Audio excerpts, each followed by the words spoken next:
Wake Up with Patti Katter. I love the show. I never miss an episode. It's the best. I turn it on and turn it up.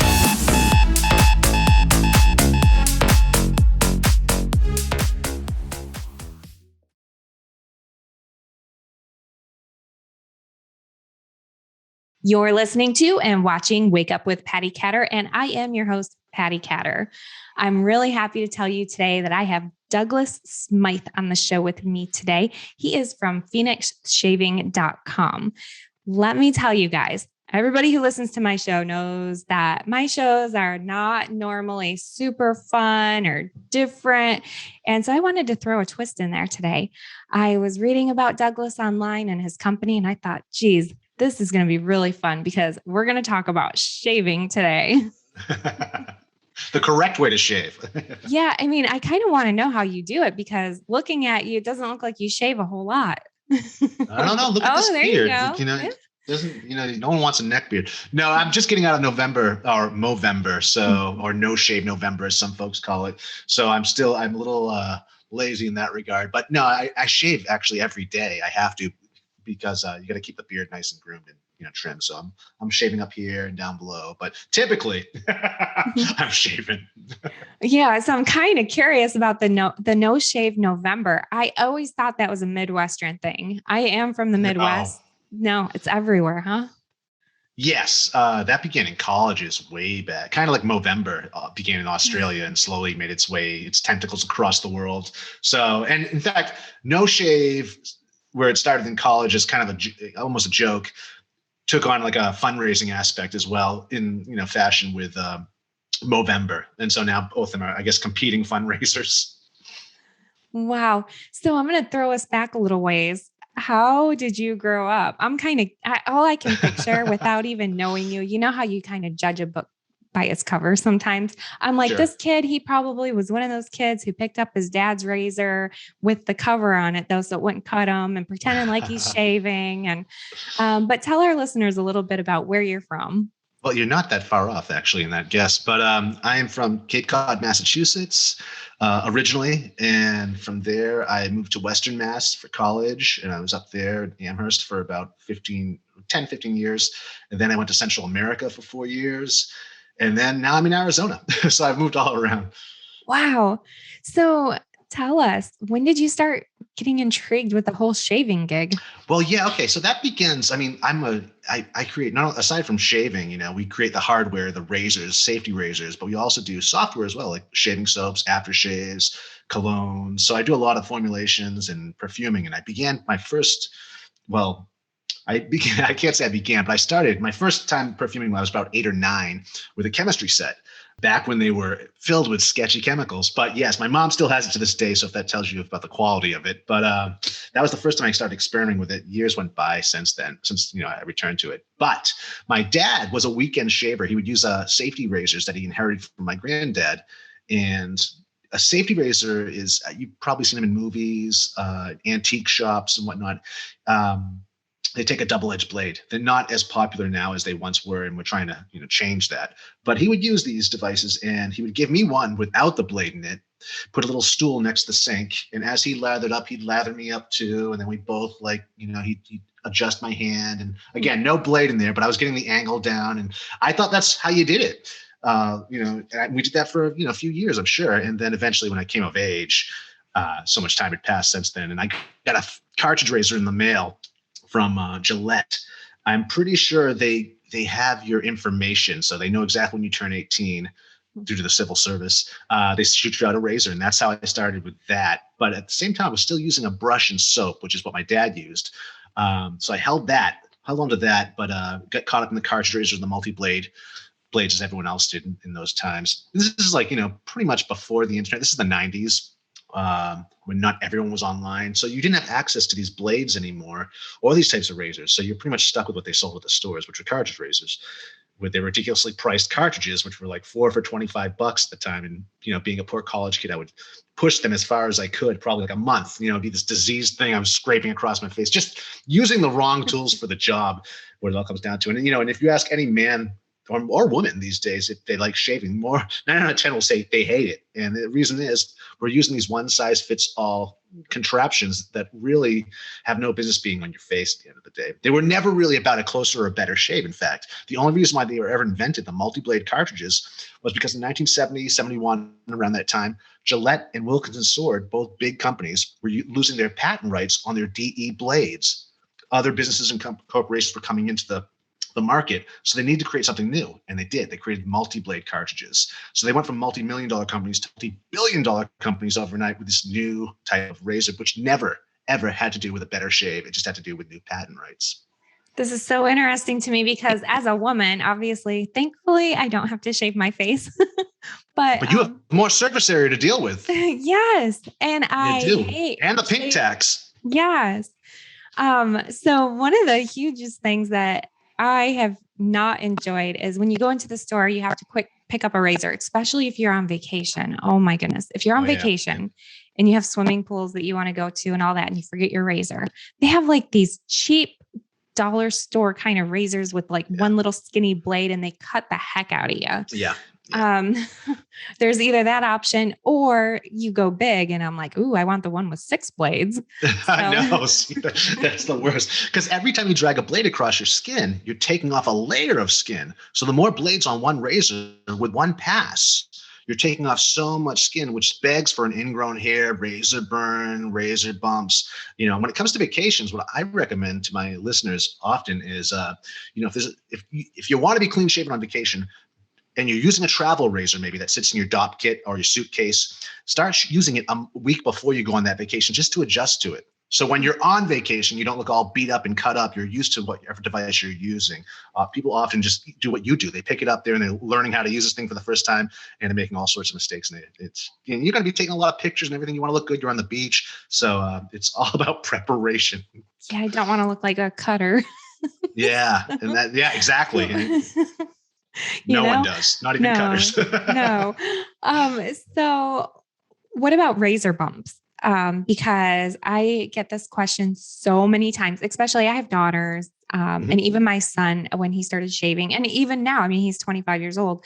But guys get razor bumps a lot of times, and so do women. And women get them more on their legs than other places. But the razor bumps, how do you deal with that? How do you make that not happen? That's a good question. And again, that all comes out of 1970, 71's decisions that were made then. Because before cartridge razors and multi-blades, you didn't have products to deal with razor bumps, ingrown hairs, razor, but people weren't getting them. Especially Black African-American men, how they get different bumps under their feet, and they hate shaving as well. If you look back at jazz musicians from the time, they didn't get those because they were using single-edge blades, double-edge blades, what we're pushing people towards. When you move back to a safety razor, a traditional form of shaving, you can use these antique razors I spoke of in the beginning. They still shave as good today as they did when they came off the assembly line 75 years ago. And the blades are now available again. So you want to use a safety razor, your son does, or your daughters do, a safety razor, double-edged blades, a shave brush, and a shave soap. Now you're creating hot lather. It's so soothing. It almost triggers like a relaxation feeling. And it's time for yourself. It's meditative. It's almost green tea ceremony. I've heard it compared to, but it calls for a better shave. I mean, the hot lather, especially the stimulation and natural exfoliation action of the brush on your face. Everyone's talking about exfoliating products these days, especially men. And I think they're actually pushing them on men. They don't need them because there's nothing more exfoliating for your face than shaving, and a brush especially. But it's a whole different approach and that you can really fine tune to your unique face. And you can't do that with the one size fits all cartridge razors. There's hundreds of different safety razors out there now, vintage to modern, hundreds of different blade brands. So not every edge is the same. So you gotta experiment and find one that works best with your face and stick with it. Plus, where cartridge razors, I mentioned, cost, $25 for 4 blades. Double-edged blades, you can get 100 for $9 to $15. So there's savings right there. Also, no plastic involved and no propellants for the spray goo in a can that you typically would get. So there's no landfill issues here. It's actually better for your face, better for your wallet, and better for the planet at the end of the day. So it's a real no-brainer, especially for the upcoming generations. So even for women, I mean, like so I'm just going to be really truthful out here. When I think of a single edge blade, I think I'm going to kill myself with it on accident. Like You're thinking so of a straight scary. razor. I think you're thinking of a Okay. straight razor.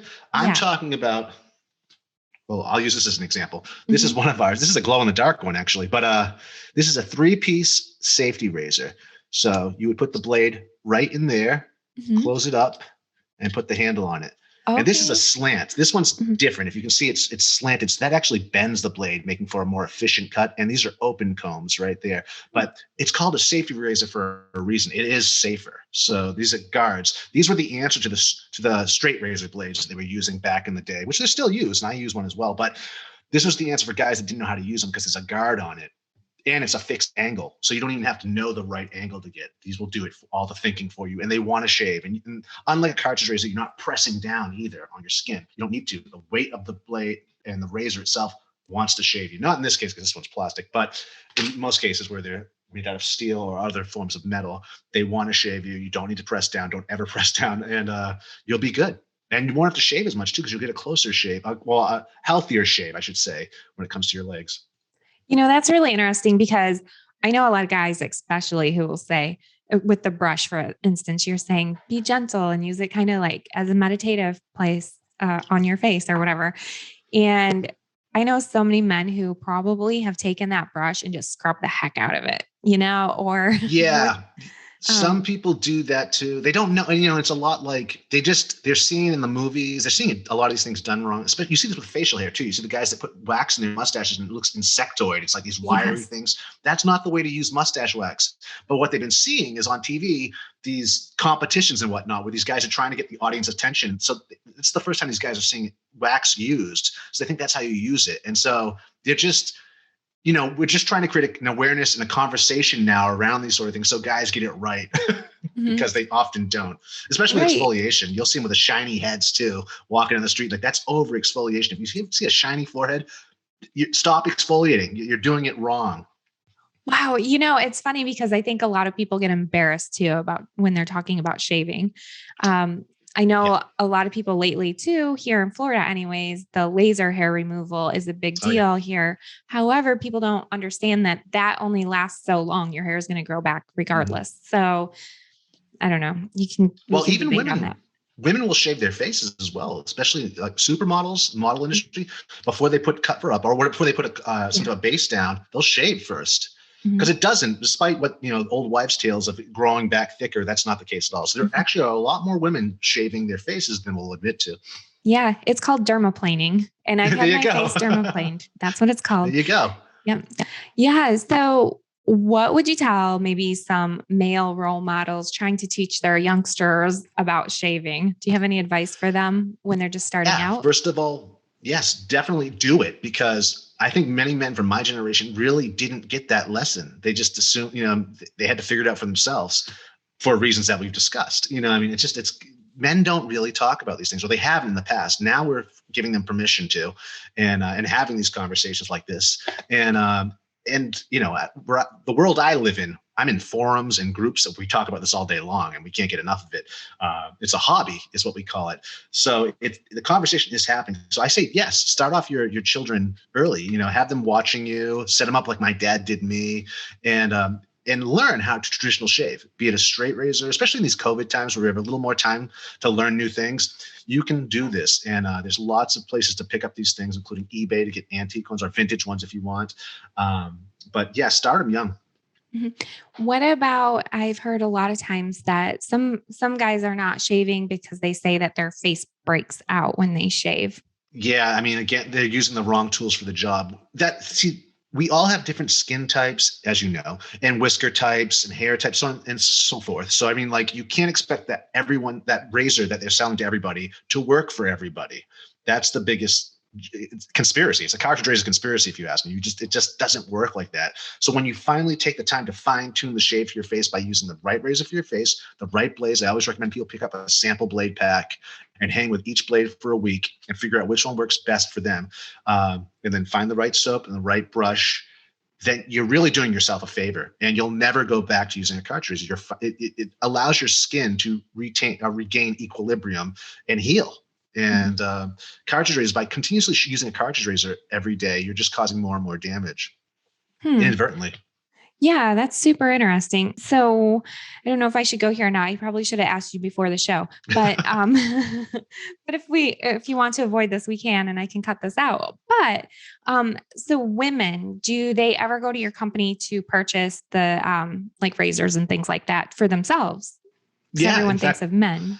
yeah, we had a women's line probably about 8 years ago now. It didn't do that well because it's a little more slow moving. The return for women to this, it's more of a guy thing right now. And I mean, in the hobby, there are women, but there's few. There's not, it's not the same conversation. So, but I think as we move on, as it grows in popularity, and it is slowly growing in popularity, you will see more and more women gravitate to it because it really is a better shave for them as well. Well, I'm going to tell you a little secret on my show. Mhm. Majority of women that I know, they steal their husband's razors anyways. Yeah. Oh, Like, yeah. I don't know how many times I've swiped my husband's razor. Oh, I'm And of sure. course I don't put it back on his razor. I toss it when I'm done, but that is a thing. Yeah. Um, Oh, yeah. I've so been there. well, especially I'm sure you do. um, do, do razors only serve one purpose? Like, is there one certain kind of razor, for instance, the one that you use on your face? Is it going to be the same kind of razor you use on your legs?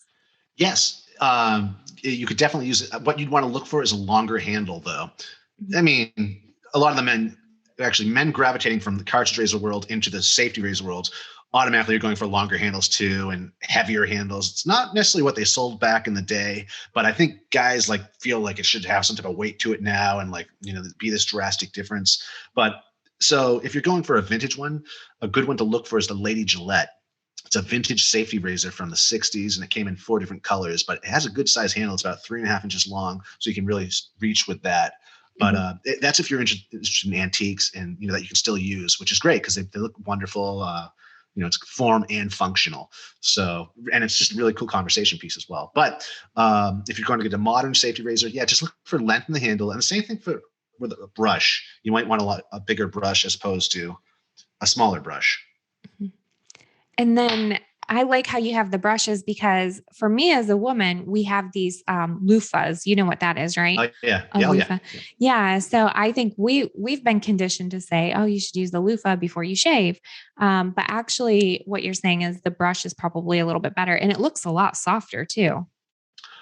Yeah. Well, I mean, I understand it serves the same purpose, but yeah, it will be a little bit more gentle with the brush. The brush is, applying soap, and it's also stimulating the skin like a loofah would, and also doing away with any dead skin cells and whatnot that are on there that could gum up the blade at some level.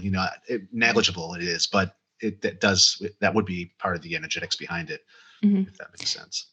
And it does seem like the one blade would be a lot easier to clean because I know when I'm shaving, you're always taking the blade and like rinsing it in the water because that they Oh have yeah. like my blade. I think it literally does have like 6 blades on it. Oh, probably does.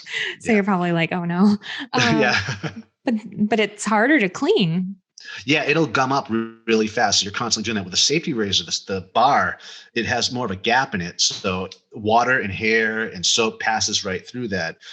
There's a bunch of different razors to choose from. I recommend people try as many as they can. Be it them trading them or borrowing them from other people or whatever. But there's different models, but yeah, when it comes to the cartridge razors, they're complete garbage. I can't stress that enough. With the safety razor, you control how many passes you do with one blade. So you would, lather up first with the brush and then do your first pass on your face, on your leg in one direction. We're going to say down, and then, all of your face, then rinse and repeat. Now lather up again. And now you would go across the grain, ATG, and then rinse and repeat, lather up again, and then go across the other way if you want to, or go to an against the grain, pass. And I know that's, people are like, oh no, never shave against the grain. This is a big thing. This comes out of cartridge razors and multi-blades. Don't use those to go against the grain. That's already giving you a close shave.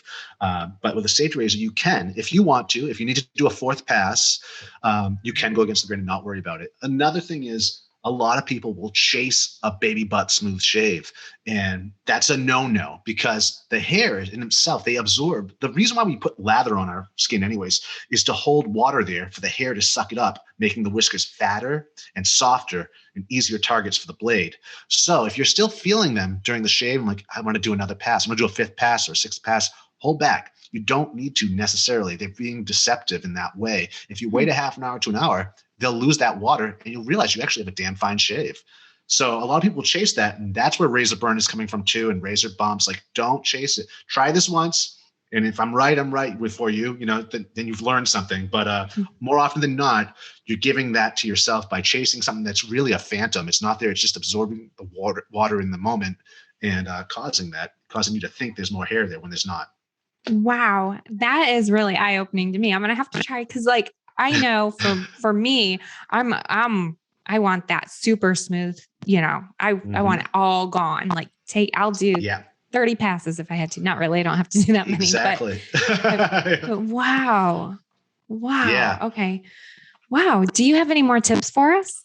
I mean, you just gave us a lot of tips. I know. Well, I have a show called I'd Lather Be Shaving, and it's a morning shave show. And we discuss the history, tips, tricks, hacks, all them types of stuff. If you've ever heard Car Talk on NPR, it's in the same vein as that, where you don't necessarily have to be into cars to enjoy the show. And we try to keep it that same type of vibe. But we'll talk about this stuff all day long, because we're probably one of the few guys that sit around thinking about these things. So I think it's one of the last questions I have for you, if not the last one. So the kind of shave soap that you're talking about, you're not talking about Dial. No. I'm talking about artisan, especially artisan shave soap that has no garbage in it. Dial really isn't a real soap. They legally shouldn't be able to call it soap. They typically call them beauty bars or bodies. Or they changed the name to get around that, but it's not real soap. That's a detergent is what they're using in those things, which really burns your legs if you try to shave with that. Yeah. It's not a real soap is made through saponification. Lye soap is really good. Fats, butters, oils, and that's what we do as artisans. We create artisan shave soap, and that it's just better. It's better ingredients for your skin at the end of the day. You can pronounce all of them. You know what's inside of it. And we have over 70 different fragrances, if that tells you anything. Wow. And people will buy not just one, they'll buy many, they'll collect them. And we have scent trilogies as well, where you can mix and match the soap with an aftershave that's complementary to that soap. And I do all different types of themes where you can actually build like a scent collage, like a forest where the soap smells like dirt. The aftershave will smell like the trees of the forest. And then another scent will smell like rain. So like you can mix and match them or leave some out. Like you can do what you want with it. We try to get really creative with that, but we really make it an immersive experience, as we do with all of our products. I mean, I haven't even mentioned this, but I write stories that I put on the sales pages, like this ongoing saga with different characters that come and go, that will appear in our labels, which are like windows into this universe we've created. I actually just published a book for like one of the final episodes right here. So real book and everything. So, I mean, we have this whole like fandom around our products as well. It's more than just shaving, it's just this whole, like, again, immersive experience. That's incredible. And, it makes me wonder too, the guys who say that they break out if they shave, it's probably the products that they're using is contributing to that as well. Yeah. I know even the shaving cream before the show, I went to my bathroom and I looked at the shaving cream that I'm using, and I just was kind of curious about the ingredients. And I was like, I don't know what probably 90% of those ingredients are. Yeah. And, and that goo in the can, especially, that gives you the foam, that's loaded with propellants to create that foam, to push it out of the can, that have no business really being on your face. And I suspect they actually dull the blades as you use them. And like a lot of these products that you just mentioned, causing acne or breakouts and whatnot, that's good business, because then they can sell this, P&G, Procter & Gamble probably owns all of these companies. One that causes the problem, the other that causes the solution. That's what I'm talking about. Since the 70s, early 70s, suddenly you started seeing products that deal with razor burn, razor bumps, ingrown hairs. They didn't have these products before then. So they create the problem and the solution after the fact, and they bank on both of those. That's true. That is so true. I recently talked to my friends about that with cosmetics. Same thing. Wow. All right. And women's products in general, the pink tax too, where they'll sell men want the same product, they're selling them just different label, and they'll charge women more. Yeah. I mean, like those razors that I buy. Literally. Yeah, exactly. You can put the men's and the women's next to each other and look at them, and they literally are the same except just a different color. So Yeah. And then you have these clubs now that everyone's joining, Dollar Shave and all those other clubs. And it's like, while you're saving money, who cares if you're still getting an inferior shave at the end of the day? If you're still hurting yourself, who cares if you're saving money? You're using the wrong tool for the job. You don't use a butter knife to put a screw in the wall. You use a screwdriver. And that's what I'm trying to tell people when it comes to shaving, is get back to using the original tools that we were using before it was all about the money grab of the 70s. I know what I'm getting some people for Christmas. We sell starter kits. Good, because I'm going to go look at your website after. And no, you guys, he didn't pay me to be on the show. I actually found... No. I actually she came to me, people. Yes, I did. I found Douglas. I was really interested in this topic because I am kind of a neat freak and I'm a very clean freak, and I think shaving is good. And you should be. Most men forget that. Like, everyone's into personal style and whatnot, but they usually stop at the neck and they forget about above the tie. Like, that's just an extension of personal style, which I think is what you're talking about. Yes. Yeah. Yes. Yep.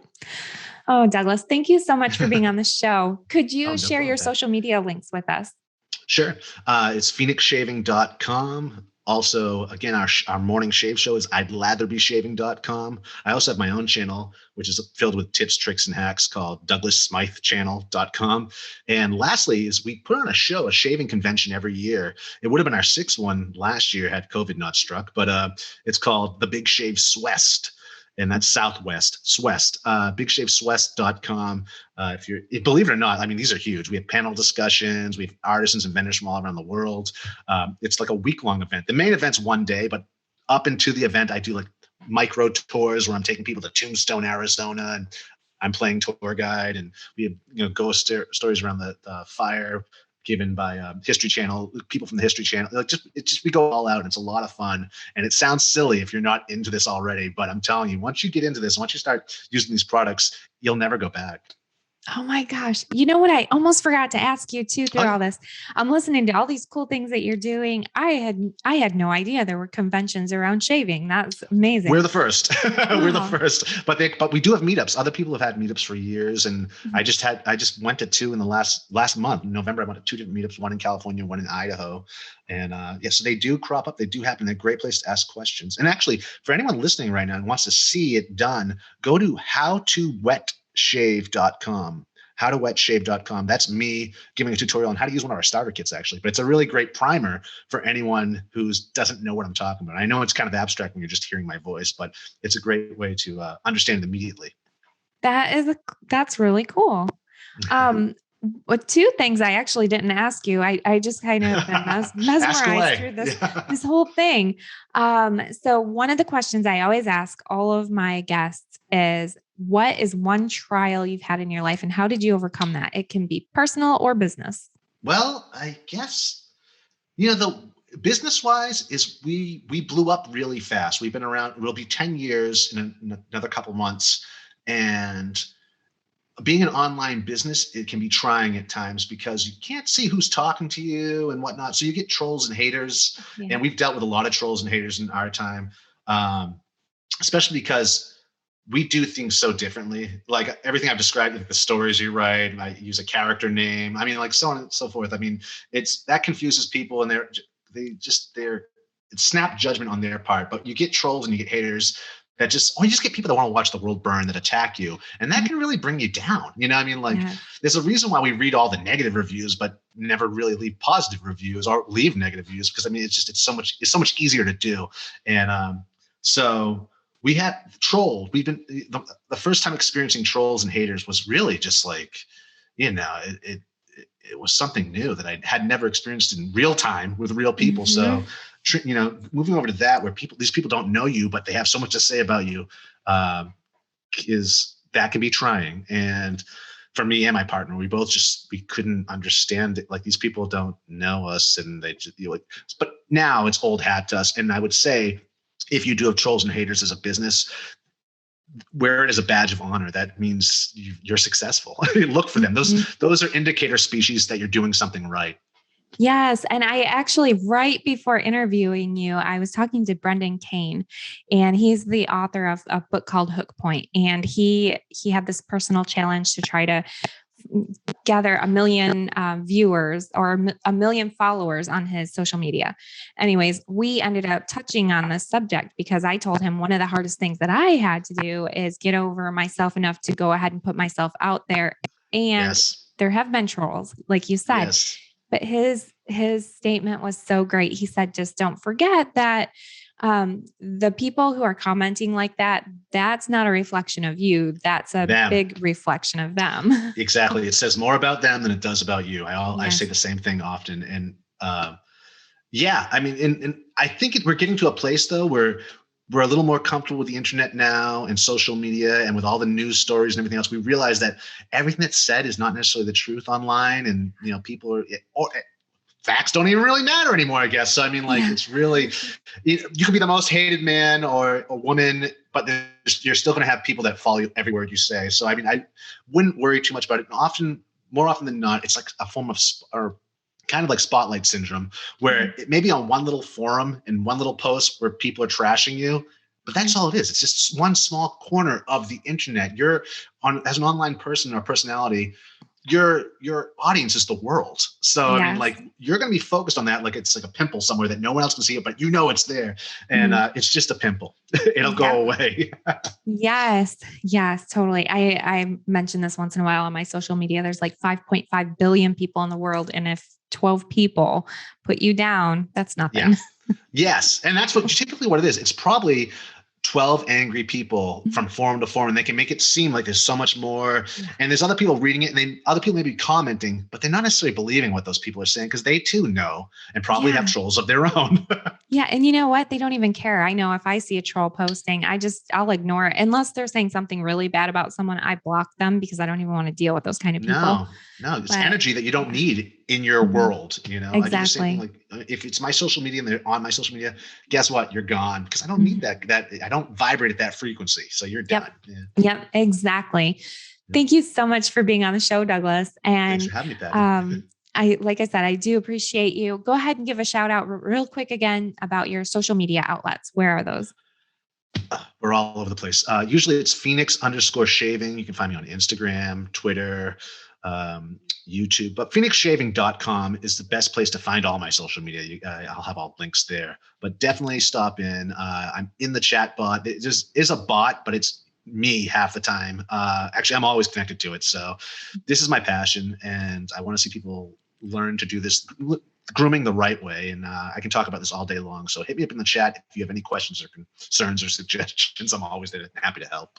Awesome. Well, you already helped me because I'm going to go grab a couple Christmas gifts real quick after the show. Nice. So thank you again for being on the show. I appreciate you. And everybody, thank you so much for listening. And those of you listening, don't forget, you can catch me on 17 AM FM radio stations, Amazon TV, Roku, and your favorite podcast platform. And don't forget to also follow Douglas on his social media platforms and to listen to his show. One more time, Douglas, where's your show located?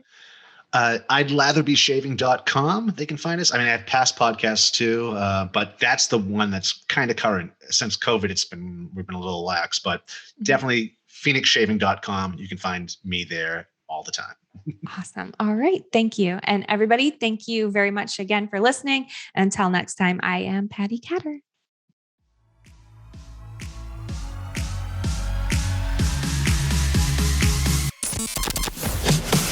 Thank you for listening to Wake Up with Patti Katter. Thank you. Thank you. Thank you, thank you, thank you for all you do. Follow Patti at Patti Katter on Facebook and Instagram. Get social. You can now watch Wake Up with Patti Katter on Amazon TV and Roku. It's the only podcast I listen to. Be sure to check out Patti's apparel line, The Patriotic Mermaid, at thepatrioticmermaid.com and on social media at The Patriotic Mermaid. I love it.